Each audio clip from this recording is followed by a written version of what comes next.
कि वो कत्ल भी करें तो चर्चा नहीं, हम आह करें तो हो जाते हैं बदनाम। बाकी जहाँ तक ये जो इन्होंने पिछले एक अरसे में बड़ा नाच और बड़ा ववेला, बड़ा शोर किया, फॉरेस्ट राइट एक्ट जो है वो गुजर कम्युनिटी को हम दे रहे हैं, हम जो है पॉलिटिकल रिजर्वेशन दे रहे हैं, तो ये रूपनगर का जो वाक़ा है और इस तरह के बहुत सारे छुपे हुए वाक़ात हैं। आज की खास मुलाकात में हमारे साथ मौजूद हैं पीडीपी स्टेट सेक्रेटरी मोहम्मद मारूफ खान साहब। सर, स्वागत है आपका न्यूज़ सर इंडिया में।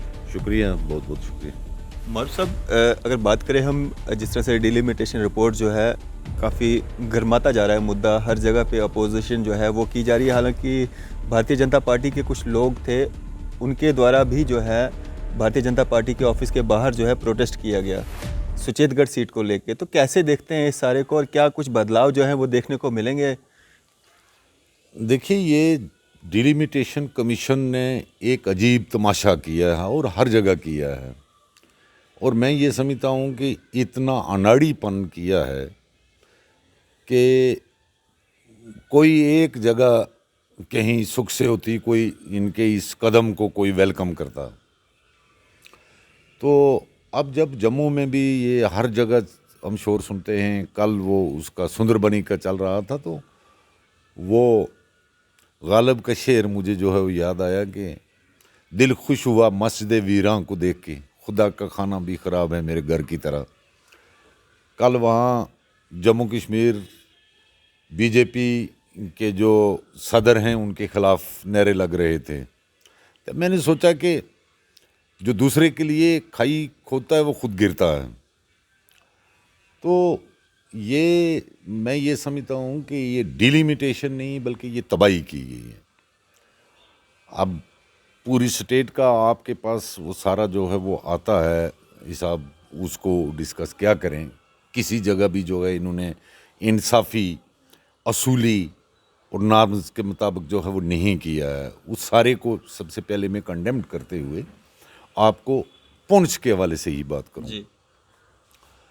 पुंछ में हमारी 3 जो है नशिस्तें वहाँ होती हैं, असेंबली की 3 हल्का इंतखाबात हैं, और मैं ये समझता हूँ कि उस वक्त के लोग वो कितने विजनरी थे कि उन्होंने जो है वो कॉन्स्टिट्यूंसियाँ जो बनाई, वो हल्का इंतखाब जो हैं उनमें सिर्फ यही 4-4, 5-5, 7-7 हज़ार वोट का की कमोबेशी थी। मेंढर और सुरनकोट हल्का इंतखाब मेरे ख्याल में 2-3 हज़ार वोट का फ़र्क है, और हवेली का इन दोनों से यही 6-7 हज़ार का फ़र्क है। और जगराफियाई तौर पर वो इतनी जो है ठीक ठाक वो बनी हुई हैं कि तीनों जगह के लोग जो है वो बड़े मुतमईन थे। तो इसमें कोई तुक ही नहीं बनता था भाई, जिन जगहों पर आपने नई कोई कॉन्स्टिट्यूंसी क्रिएट की है, वहाँ हदबंदी आपको करने में कोई दिक्कत आई हो, वहाँ आप हदबंदी करते वक्त कुछ तोड़ फोड़ करने में कोई गलती की हो, तो वो समझ में आता है। लेकिन जहाँ आप नया कोई हल्का इंतखाब नहीं दे रहे हैं, हालांकि हम जो ज़िला पुंछ के लोग हैं हमारी भी ये मांग थी कि एक हल्का इंतखाब यहाँ दिया जाए, वो तो आपने दिया नहीं। और जो एग्जिस्टिंग कॉन्स्टिट्यूंसीज थी उनमें तोड़ फोड़ का की जो है वो तुक क्या बनता है। मेंढर का एक पूरा डीडीसी ब्लॉक जो है मेंढर सी, उसमें सिर्फ एक गांव छोड़ा, बाकी सारा हटा के सुरनकोट के साथ, और वो जो है 20 से लेके 40 किलोमीटर जो है सुरनकोट से वो दूर है, और वो जो है 23,000 वोट है। आबादी मेरे ख्याल में कम से कम वो 60,000 के करीब होगी आज की डेट में। तो उससे जो है मेंढर हल्का इंतखाब बिल्कुल जो है वो आके तकरीबन 50-60 हज़ार वोट पर रह गया, और आबादी 80-90 हज़ार पर रह गई। जबकि सुरनकोट की आबादी जो है 1,88,000 2011 के सेंसस के मुताबिक जो इन्होंने आप ये जोड़ बनाया है उसके मुताबिक बनती है। मौजूदा मैं समझता हूँ वो 3 लाख से भी शायद एक्सीड ना कहीं करती हो।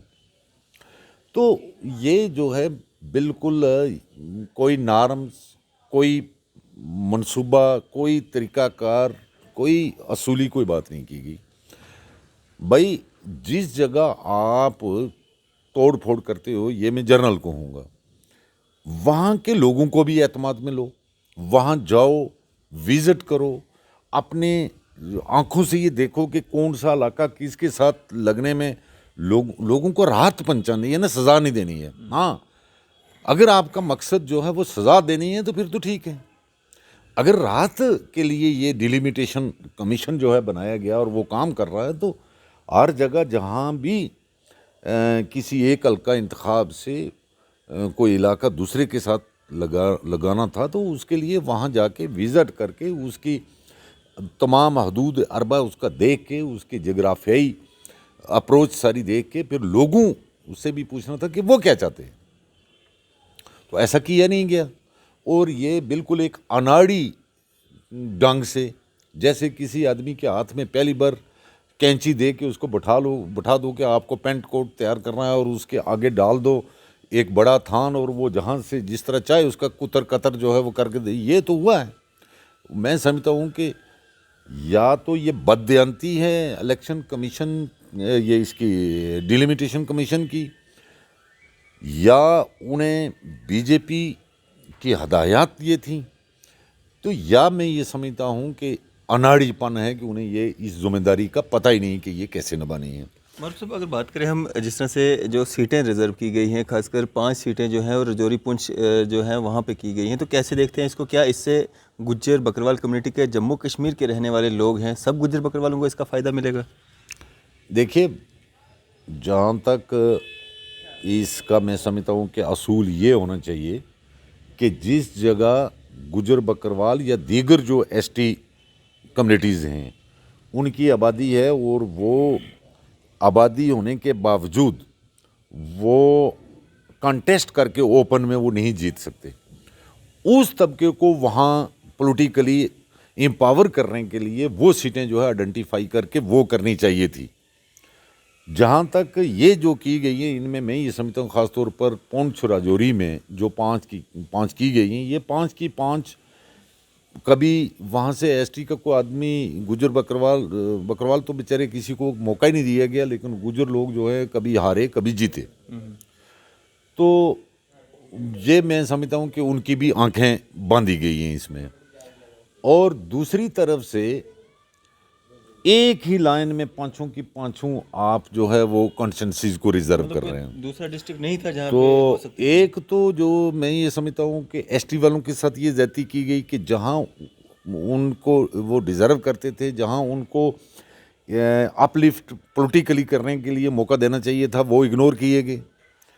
और दूसरा तरफ ये कि 65 से 70% जो है आबादी वहाँ जिस तबके दूसरे तबके की है उनके साथ भी एक बड़ी ज्यादती है। भाई इन 5 में से कम 2-3 जो है वो उनके लिए भी रखो, हो सकता है वहाँ कंटेस्ट करके वहाँ से फिर कोई एसटी का ही आदमी जीते, लेकिन कम से कम किसी को कंटेस्ट करने का मौका तो दें। और एक ही लाइन में आपने पूरा एरिया जो है वो कर दिया।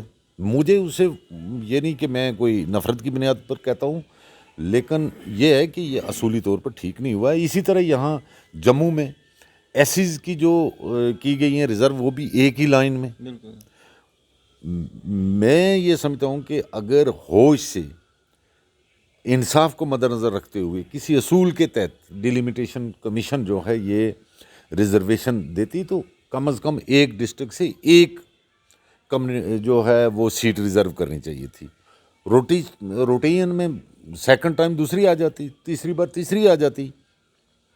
तो एक ही बार आपने एक पूरा एरिया जो है वो रिजर्वेशन में डाल के, एक तो वहाँ की जो मेजॉरिटी आबादी है उनके साथ ज्यादती की, और दूसरी तरफ ये की कि जिस जगह डिज़र्व करते थे एसटी के लोग, जिनको देना चाहिए था उनका हक, वो नहीं दिया गया, उसके बदले वहाँ दे दिया गया। तो ये कोई जो है असूली बात नहीं है। इस पर जो है बिल्कुल डिलिमिटेशन कमीशन वाकई अगर वो अपनी जिम्मेदारी को समझता है तो उसको जो कटबट की गई है जिस कॉन्स्टिट्यूंसी में, उस पर भी नज़रसानी करके उन्हें दुरुस्त करना चाहिए। जमहूरियत में आवाम जो है वो सबसे बड़ी होती है, आवाम जो है वही हुक्मरान होती है। और अगर आप अवाम की हुक्मरानी समझते हैं, अवाम की सरदारी समझते हैं, तो अवाम हर जगह चला रही है, चीख रही है। उनको उनके की मंशा के मुताबिक उन कॉन्स्टिट्यूंसी में लगाओ।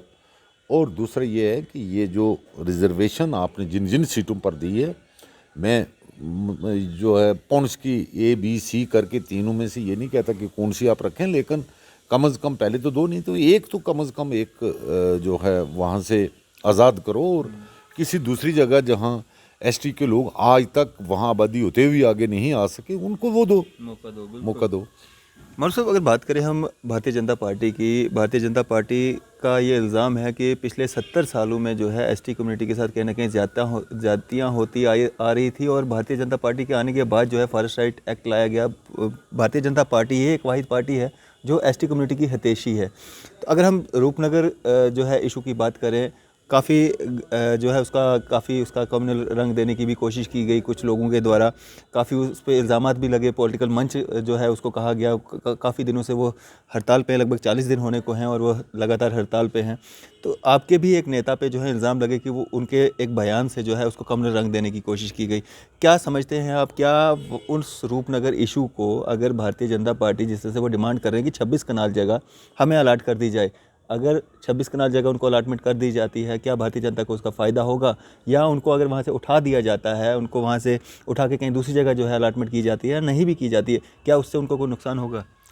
पहले जो हमारी पार्टी के जो है नेता, उन पर जो इल्ज़ाम की बात है, मैं इतना ही कहूँगा कि वो कत्ल भी करें तो चर्चा नहीं, हम करें तो हो जाते हैं बदनाम। बाकी जहाँ तक ये जो इन्होंने पिछले एक अरसे में बड़ा नाच और बड़ा ववेला, बड़ा शोर किया, फॉरेस्ट राइट एक्ट जो है वो गुजर कम्युनिटी को हम दे रहे हैं, हम जो है पॉलिटिकल रिजर्वेशन दे रहे हैं, तो ये रूपनगर का जो वाक़ा है और इस तरह के बहुत सारे छुपे हुए वाक़ात हैं। बासित वकील हमारे पास गांव देहातों से आए रोज़ लोग रोते हुए आते हैं, तो उसमें भारतीय जनता पार्टी जो है वो पूरी तरह एक्सपोज हो चुकी है। उनका पोल खुल चुका है कि ये सिर्फ लफाजी है, इसमें सदाकत कुछ नहीं है। कोई फॉरेस्ट राइट एक्ट का इस्तिफादा जो है उन्हें नहीं दिया जा रहा है। अगर वो फॉरेस्ट राइट एक्ट का इस्तिफादा वाकई ही देना चाहते हैं, उसके लिए वो कमिटेड हैं, तो फिर ये रूपनगर जैसा वाक़ा जो है नहीं होना चाहिए था। ये एक ऐसा गैर इंसानियत सोज वाक़ा है, और जिसकी हर जमात, हर समाजी जो है तबका बिला लिहाज रंग और नस्ल, मजहब, मिलत इसकी तरदीद कर चुका है, इसकी मज़म्मत कर चुका है। और मैं हैरान हूँ कि आज तक टस से मस नहीं है। इस वक्त तक ये मसला हल हो जाना चाहिए था। इस वक्त तक उन लोगों को बाइज़्ज़त ढंग से वापस जो है वहाँ एस्टेब्लिश कर देना चाहिए था, नहीं किया गया। और जितना इसको ये लटकाएंगे या जितनी उनके साथ ज़्यादती करेंगे, इतने नंगे होंगे और इनका असल चेहरा जो है वो सामने आएगा। रहा फॉरेस्ट राइट एक्ट का ताल्लुक, तो उसमें भी आज जो है जो बेचारे 100 साल से कहीं बैठे हैं, उनको नोटिस जारी होते हैं, रोज़ जाके एक फॉरेस्ट गार्ड जो है उनके लिए वो सरदर्द बनता है, वो डंडा लेके पहुंचता है, आपको बेदखल कर रहे हैं, आप यहाँ से निकलो। तो कहाँ इनको वो फ़ायदा मिला? जहाँ तक पॉलिटिकल रिजर्वेशन का दे के तो बड़ा एक चर्चा किया गया, उसे मुझे ये बताएं, क्या वाकई अगर भारतीय जनता पार्टी की ये गवर्नमेंट ST लोगों के लिए सिंसियर थी, तो नगरोटा की सीट जो है रिजर्व नहीं हो सकती थी? डोडा में बहुत सारी जगह जो है वो गुजर लोग हैं, कई जगह जो है गुल गुलाबगढ़ में गुजर बकरवाल लोग हैं, जहाँ आबादी होने के बावजूद वो जीत नहीं सके। क्या वो नहीं हो सकती थी? जो वो पहले ही जीतते थे। मेरे जेब में पहले से 2000 का नोट है, और आप उस 2000 नोट जो है उसको एक जेब से निकाल के दूसरे में डाल के कहें आपको 2000 का फ़ायदा मैंने दिया, ये कौन सा फ़ायदा हुआ? मेरा ही नोट जो है एक जेब से निकाल के दूसरे में डाल के आप कह रहे हो। तो उसमें भी ये नंगे हो चुके हैं और उसमें भी ये एक्सपोज हो चुके हैं कि कोई एसटी कम्युनिटी को ना इन्होंने पॉलिटिकली एम्पावर करने के लिए पॉलिटिकल रिजर्वेशन का वो हक दिया जिसके वो मुस्तहिक थे, और ना ही फॉरेस्ट राइट्स एक्ट जो हैं उसको ठीक ढंग से इन्होंने इम्प्लीमेंट किया और ना करना चाहते हैं, ना उस मामले में इनकी नीयत साफ़ है। तो सर ये जो रूपनगर इशू बना हुआ है, इतने दिनों से वो लोग प्रोटेस्ट पे हैं वहाँ पे, हालांकि पीडीपी, एनसी, कांग्रेस सारे उसके समर्थन में है, यहाँ तक कि भारतीय जनता पार्टी के भी कुछ लोग जो हैं उनके समर्थन में बात करते हैं। एलजी मनोज सिन्हा साहब ने भी कहा कि ये ज़्यादती है, लेकिन अभी तक कोई भी फैसला नहीं लिया गया है, कोई भी रिटर्न में जो है उनके साथ कोई बातचीत जो है वो नहीं हुई है। तो क्या एक मांग करेंगे आप? देखिए, मनोज सिन्हा जी इस वक्त जम्मू कश्मीर के लेफ्टिनेंट गवर्नर हैं और वो सब कुछ करता रहता है। अगर वो ये कहते हैं कि ज़्यादती हुई है तो इस वक्त तक उन्होंने ऑर्डर क्यों नहीं निकाला? वो ज़्यादती करने वालों को क्या कैफरे किरदार तक पहुंचाने के लिए उन्होंने कुछ किया? और इस वक्त तक उन लोगों को तारीरी तौर पर उनके हक को तस्लीम करने का कोई लेटर निकाला, कोई सर्कल निकाला? ये ज़बान से कहने वाली बातें हैं और माहौल को थोड़ा ठंडा करके बेवकूफ़ बनाने वाली बातें हैं। और मैं इस बात की मांग करता हूं कि ये बड़ा महंगा पड़ेगा। आपकी जो ये मंशा है कि जम्मू कश्मीर में बीजेपी की गवर्नमेंट जो है हम लाएंगे, मेरे ख्याल में इन हरकत से लोग जो हैं वो अच्छी तरह, और जो जो आपके छुपे हुए अज़ाइम हैं वो उनके सामने आ रहे हैं। तो इस तरह से ये आपकी कभी ये ख्वाहिश पूरी नहीं होगी। चलें, शुक्रिया हमारे से बातचीत करने के लिए, अपना कीमती समय देने के लिए। थैंक यू, बहुत बहुत शुक्रिया, आपने मौका दिया। तो ये थे हमारे साथ पीडीपी स्टेट सेक्रेटरी मोहम्मद मारूफ खान साहब। इसी तरह की मज़ीद अपडेट्स के लिए आप देखते रहे न्यूज़ सर इंडिया। मैं फजल मंडांग, कैमरामैन शाहनवाज के साथ।